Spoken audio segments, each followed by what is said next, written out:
السلام عليكم ورحمة الله. شفتوا الوثائق اللي نشرتها وبعثها لي مولود مغزي، ونشرتها انا في القناة تاع اليوتيوب ديالي وتاع عمل تيفي، واللي قرصنها خالد نزار كالبغل. مبالوش بلي نحتفظ انا بهذا التسجيلات، ها نعاود نشرحها لهم من جديد. ومن ضمن ما مس هذا نزار، وحنا برك نقولوا له واش اللي مسو سي نزار، لما حكيت واستندت للمذكرة ديالو، ما كتب هو في المذكرة ديالو على بقاء في الجيش الفرنسي في الوقت اللي كانوا الرجالة يغادروا في الجيش الفرنسي، وهو يذكر فيهم، هو يذكر الرجال اللي غادروا للجيش الفرنسي والتحقوا بصف جيش التحرير، وكيفاش هو رفض وباباه قال له ما تطلعش الجبل. مكتوبة، هاي بيك قراوها شوفوها، كاين مقاطع، وانا راح نعاود ننشر له الكتاب تاعو كامل، ننشر له كتابه كامل باش نعتلو نربيه. هذا اللي راهو يحكم في الجزائر ويحكم في شنقريحه ويحكم في تبون، انا اللي نربيه. هشام عبود يربيه ويرخصو ويحبطو للارض، واذا كانت عنده قرام رجله هو ثاني يجي يرفع بها دعوه من المحاكم الفرنسيه بتهمه القذف، يقول ديفاماسيون، ويرفع بها دعوه من المحاكم الفرنسيه. سهل الحال يا اخي، دارها كونتر حبيب السويديه بلا ما طعن فيه بلا والو، دارها ودار سوق ودارها الى من. انا راني قاعد ننزلو في الاخر، وزيد راني في بلادو، راني نضرب فيه في بلادو، راني نضرب فيه في بلادو، نضرب فيه عند اللي راهو خدام عندهم من اللي خلق، هو يخدم عندهم وراهو يمثل فيهم، لأنه هو اللي راهو يمثل في النفوذ الفرنسي في الجزائر ويسيطر على الصعاليك اللي راهم يحكموا في الجزائر. أنا نقول له كون عندك الشجاعة وانشر وارفع بيا دعوة، وشوفوا الشيء اللي يكشف الماضي الأسود تاع خالد نزار. تم.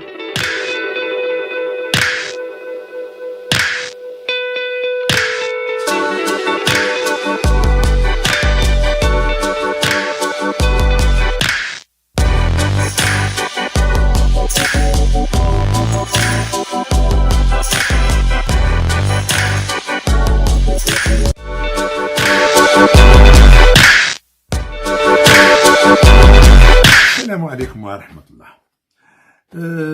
هذه الحلقة الثانية من مذكرات جنرال نزار، المذكرات الأولى اللي نشرها في 99 في دار النشر الشهاب في باتنا، وكان بعد خرج واحد اخرين باش يمسح هادو، ولكن كاين هادو هما اللي يكشفوا الماضي تاعو.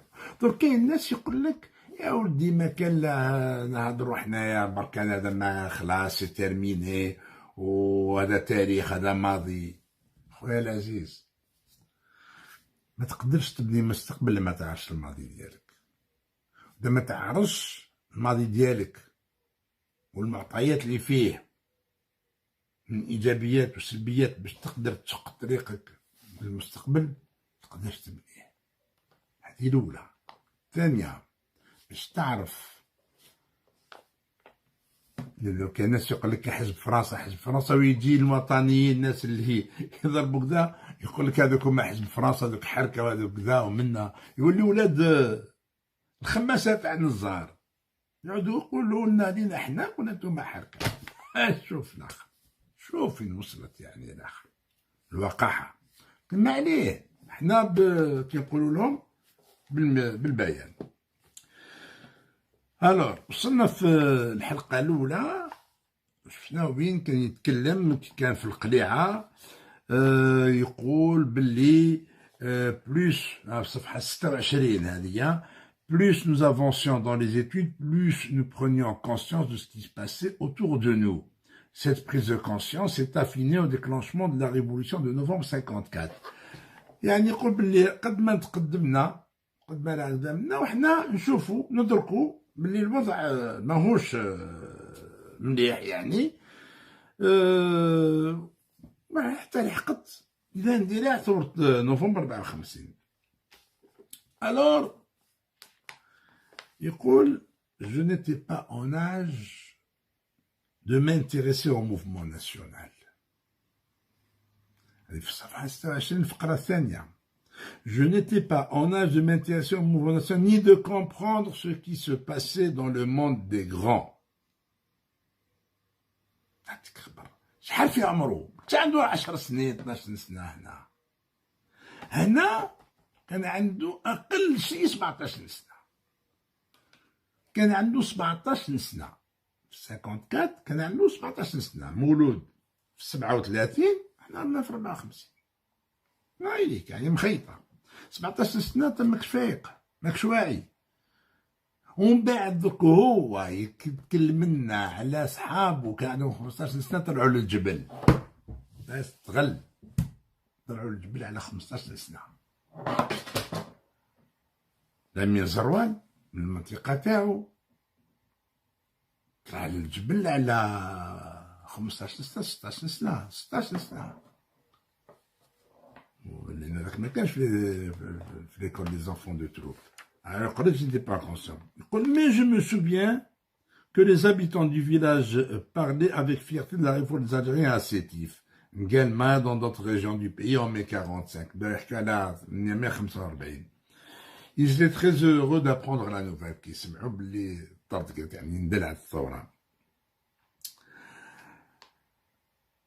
Alors, la même page 26, les habitants eurent vent des massacres et apprirent que 45 000 Algériens tombèrent. يعني بسبب ما كانش الأخبار تمشي وكذا، سمعوا من بعد الناس عايشين في الجبال في الجبال، ما سمعوا باللي في 45 ماتوا 45 جزائري. نعم. دونك يقول لك يحكي على الوضع اللي في السريانة وكذا، ومن بعد يتكلم يقول لك كاين 4 من السكان مناضلين في لافلان دخلوا حركة من قبل ما ينضروا في لافلان. 4 habitants du village militants du FLN s'engagèrent comme supplétifs et moins d'1 mois après, profitant du manque de vigilance des soldats français, volèrent les armes des militaires et rejoignirent le maquis. شوف الرجال دخلوا كوم سوبليتيف حركة. لي سوبليتيف سيتي الحركة. هو ما يحبش يحط حركية سوبليتيف لو مو utilisé par les Français ذاك الوقت. مازال نحافظ على لو لونغاج تاع الاستعمار. يقول لك ولكن شهر من بعد أقل من شهر قابروا العسكر تاع فرنسا مدينة يهربوا لهم بالسلاح. مات ويطلعوا للجبل. هو هادي ما خممش فيها ما دارهاش. درك نجو لا سويت. دونك يحكي على ناس اللي عرفهم اللي لحقوا بالثورة لحقوا بالجبل اللي ماتوا اللي مازالهم حيين كان هو والو. في الصفحة 29 يقول السنزار En août 55 هنا ولا عنده 18 سنة. En août 55 j'étais en vacances quand je vis pour la première fois des B-29, des bombardiers quadrimoteurs, bombarder les montagnes avoisinantes. Je garde en mémoire aussi les camions chargés de Marocains, des tabouana يخلط عنده ستيل تاع بعد يروح يدخل يتفكر المراركة وتوانسة كي داو الاستقلال راحوا دخلوا ils ont quitté. Je garde en mémoire aussi les camions chargés de Marocains, des tabords vêtus de leur cachabia rejoindre leur pays au lendemain de l'indépendance de la Tunisie et du Maroc en 56. تحكي على 55 خيستيلي يا اخي ما عليه واش هو اللي كتبولو. بون دونك هو في 55 راح فاكونس لدارهم وشاف لي بومبارديي بي 29 يقنبلوا في الجبال هاوليك. ويزيد يضيف يقول لك je ne pourrai jamais oublier l'image de deux frères dont les corps étaient criblés de balles. C'était en août 56, la veille de l'Eid al-Fitr. Je revenais de Strasbourg, en France, où j'avais pris mes vacances d'été. هذا عام من بعد. أنا عنده 18 سنة. D'accord? عنده 18 ans. عاود جا هدايا في 55 شاف لي بومباردمون وكذا منا 56 كي جا السيد واش صاب قال لك ديت العيد الصغير. Je revenais de Strasbourg en France où j'avais pris mes vacances d'été.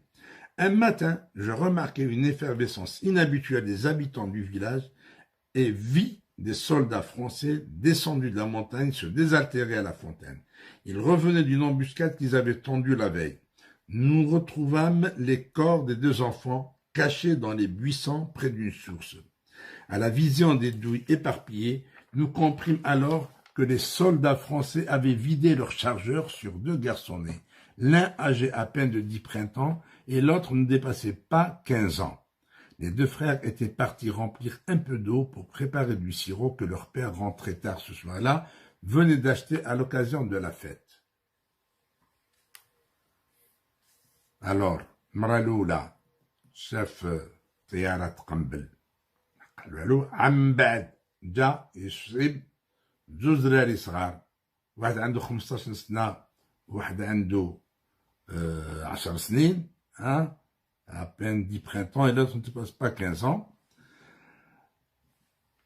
Les corps تاعهم خرجوهم منهم بالرصاص العسكر هذوك، العسكر كي بورت لو ميم يونيفورم كو لوي، يعني يلبسو كيما هو باش نكونو تابعين نفس الجيش، يعني الزملاء تاعو كي تلاقاهم يقولوا موا سوي ميليتير فرونسي. يجي معدي كي تكون كاش كونترول ولا يجبد كارطة تاعو ميليتير فرونسي. هذوك العسكر اللي قتلوا لي دو جون اسكو اثر فيه هذا المشهد هذايا وقالينا لبوها في فرنسا هادي هيا انطيش البدله ونطلع الجبل درك نشوف اسكو دارها. يقول لك كونت لا غير دو ليبيراسيون اكلاتا جو تيرني ما دانيير اني اكولي. قلنا كان عنده 17 سنه كمل ما داش الباك ما لحقش التيرمينال حاوزوه باسكو كوليا كان يقرا فيها 6 5 4 3 سكوند بريمير تيرمينال 7 سنين. دخل على 12 سنه يلزم نضرب حتى ل 19 سنه وعلى 17 حاوزوه ما لحقنا تيرمينال لا والو. بون هنا يرجع عام 55 56 عاود رجع مالي. Quand la guerre de libération éclata, je termine ma dernière année à Coléa. Nous étions à cette époque conscients de la situation, tant la politique avait investi les écoles. Bien sûr, la plupart des enseignants faisaient de la politique, mais à leur manière. À Coléa, il n'y avait qu'un seul enseignant algérien, M. Mohamed Saïd Aoudjahan, qui entretenait d'excellents rapports avec ses élèves. Alors bon, أنا نحكي لنا على الشيخ هذا تاع المسيد وكذا وكامل، يقول لك المهم البوليتيك دخلت لليكول. كيفاش دخلت ما على بالناش. المهم كيفاش دخلت البوليتيك لليكول؟ بعد في لاباج 31 يجي داني باراغراف باسكو هو ماشي عنده موفي ستيل يخلط ويتزلط باش يجوز هذوك الحكايات هذوك باش ما يبانوش باللي فيهم نعم. مي بنادم يعرف يدير هذيك يخلق لك باراغراف يحكي لك على 55 ما يقول لك تفكر الطابور تاع تونس والمغاربه داخلين البلاد من بعد يستقرب 56 تحكي لي على 55 سي محمد كلمة عليه. نجو القليعه اللي دخلت فيها البوليتيك. Dernier paragraphe, باش يقول à Coléa, dans les autres lycées et collèges, certains élèves prirent fait et cause pour l'appel du 19 mai 56. Ils durent interrompre leurs études et rejoindre les rangs de l'ALN. أيوا في القليعة كي كان ليه جا l'appel du 19 mai 56 هو نورمالمون كي نتبعوه ما بقاش في القليعة في 56. ما بقاش في القليعة في 56 مياو يحكي ما عليه. يقول لك كانوا يعني دي زيلاف سيغتان زيلاف جاو مع النداء 19 ماي 56 تاع الجماعة اللي قالوا للطلبة تطلعوا على الجبل. الطلبة قالوا nous ne ferons pas de meilleurs cadavres. لم نكن جثث أحسن، يعني كي تكون قاري ماكش راح تكون جثة خير من اللي ماهوش قاري، ميت ميت. كي هو من بعد طلع على الجبل بلوتار شو على تمين لصقها باش الناس يفهموا بلي طلع في 56. يقول au maquis je rencontrais quelques-uns de mes camarades. في الجبل نهار اللي هو بعثوا دوغول تلاقى حد من اللي كانوا معاه علي القاهرة et Ben Nasser Abdelwahab qui termina sa carrière comme colonel de l'AMP. Ali El-Qahira était surnommé ainsi parce qu'il fut envoyé au Caire pour une courte période de formation. Ben Nasser Abdelwahab avait subtilisé le pistolet de son père, garde champêtre, pour rejoindre lui aussi le maquis à l'âge de 15 ans. Voilà. C'est Ben Nasser Abdelwahab. سرق باباه كابوس، باباه شامبيط، وطلع للجبل. 15 سنة في عمره، هو يقولها. والشارف اللي عنده في 56 عنده 19 سنة الشارف. واش مكرهش قلبو عليه، عن 18 عليه عنا جايين. واحد أخرى بن ناصر عبد الوهاب هذا اللي على 15 سنة طلع للجبل وما كملش في ليكول تاع قليعة، لأنه النداء تاع الجبهة قال طلعوا للجبل، قال لك كمل كولونيل في لاي ام بي. هو كمل كولونيل باش نزار يكمل جنرال ماجور ويصير لا ديفونس ويدير الحرب للشعب الجزائري وكذا. فوالا شفتو كيفاش اللي التاريخ هكا. لا سا نو زانتيريس با. اسمع هادي بزاف ناس ما على بالهمش بهاد الشي هدايا، بزاف جزائريين جالو هاد الشي هدايا. هاوليك نزار الجزار. الوغ نروحو للصفحة 32. السيد مازالو في الجيش الفرنسي. يقول لك جافي يقول لك جافي 17 ans et demi quand je rejoignis l'école de Strasbourg pour y effectuer une année de formation. سي محمد باش فورماسيون قلنا تحاوزوه من القليعة باسكو ما كملش الباك وما عندوش تيرمينال، ما يقدرش يدير فورماسيون دوفيسيي. باش دير فورماسيون دوفيسيي لازمك تكون باشوليي، ما كان حتى هضره ما ديرهاش. يقول لك درت فورماسيون تحماش. Je devais revenir à Coléa pour une autre année d'enseignement général qui devait s'achever par un concours. Au terme de celui-ci, je devais retourner à Strasbourg puis à Saint-Cyr pour une autre année, ce que l'on appelait à l'époque le cycle lent. Mais je ne revins pas. وش Saint-Cyr هذايا؟ هذا وش Saint-Cyr؟ هذا بليس يا جماعة. كيفاش هذه فين صرات؟ يقول لك خرج من قليعة راك كبير شرفت 17 سنة ونص وانت مازال لك تقرا اون كاتريام ولا اون تروازيام. قولي بعثوني لستراسبور ندير فورماسيون، ما قاش فورماسيون تاع ماش، ونعاود نرجع لقليعة نقرا ومن بعد ندير كونكور ونروح لسانسير. سانسير لازمك تكون باشوليي، ما تحكيهاش، حكيها لبيبيت ما تجيش لينا حنايا. كي يقولك ما راهو كذاب، كذاب وما يعرفش يكذب باسكو يمونك دانتيليجونس، مخصوص فاهمة باش يكذب مليح. حنا نتبعوه فيها لا. دونك يقولك مي جو نو ريفان با. وعلاش ما رجعتش القليعة؟ فهمنا اخي، جايب كلش بالديتاي. حتى التوانسة والمغاربة كدا الاستقلال شفيت عليهم وحكيت لنا وكذا ودخلت هادي وحكيتنا على الاخر 4 ماتوا 3، وما تقولناش علاش ما رجعتش القنيعه. تمتم ينقز يقول لك j'avais eu l'occasion au moment où je quittais Strasbourg de profiter de la promotion Lacoste. Lacoste voulait par cette mesure renforcer l'idée du maintien de l'Algérie sous le joug colonial et permettre à des Algériens d'accéder à des postes de responsabilité. Je fus choisi parmi ceux qui devaient, après le concours Al-Harraj, rejoindre Saint-Mexan. C'était en 56. Tout est dit là. كل شيء توضح. هو يقر على انه كان في لابروموسيون لاكوست. لابروموسيون لاكوست هذه الاخوان اللي صغار لي جون ما عرفوش ما ندخلش. كنت انا في الجيش كي نحكيو هكذا مع المجاهدين زونسيان مجاهدين تاع العيلان كي نشوف هكذا واحد يقول لك هذاك بروموسيون لاكوست. بروموسيون لاكوست واشني قال لك هو يشرحها يقول لك Lacoste voulait par cette mesure renforcer l'idée du maintien de l'Algérie sous le joug colonial. حاب لاكوست يخلي الجزائر تحت سيطرة الهيمنة الفرنسية،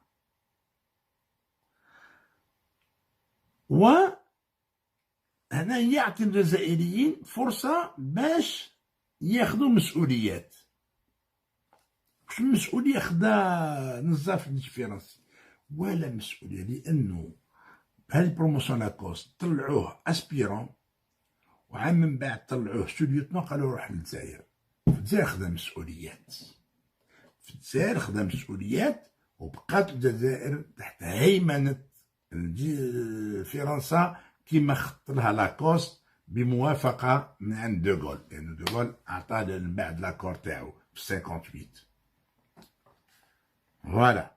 واش يزيد يقول لنا السي نزار دائما في صفحة 32 يقول لنا alors que je passais quelques jours de vacances avant de rejoindre ma nouvelle école en France, des moudjahidines m'approchèrent par le truchement de mon cousin El-Djem'i, plus âgé que moi, tombé depuis au champ d'honneur, pour me demander de déserter les rangs de l'armée française et rallier la révolution.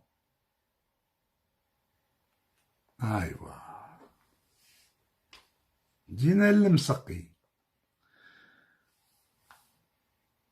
درك 55 شاف البومباردي، 56 شاف هذاك لي جون هذوك، ومن بعد كان فاكونس في هذيك كي شاف هذوك لي دو جون زوج خاوة هذوك اللي ضربوهم قتلوهم نورمال يتأثر، مام لا ما تأثرش أو جاوه بني عمو باسكو لي نزار ماهمش قاع حركة، لي نزار راهم فيهم طورين، فيهم شهداء، فيهم مجاهدين، وفيهم يعني على كل فيهم مام انزار ميوزيسيان وكذا كي ا بوكو في بور لا شانسون شاوي، يعني ما يلزمش يقال تولي نزار، نو نو نو نو نو كنا جايين قالوا جاوه جماعة مجاهدين وفيهم ولد عمو الجمعي الله يرحمه شهيد، قالوا التحق بالثورة. واش كان رد فعل سي نزار؟ نقراو. قالك j'ai eu pour première réaction de me confier à mon père. Il en fut très touché. Il me voyait mal monter au maquis à mon âge. شتو يا جماعة؟ قالك باباه تقاس، يعني dans le sens تاع بلي حاجة لا بصح يشوف يعني صناع صغير 18 سنة، على بالك تصنع في الجبل في لي زوراس ولا في بون توت لالجيري، راك راجل 18 سنة راك راجل. او كاين شوف في عائلة تاع شهداء يكبر طفل على 18 سنة يزوجوه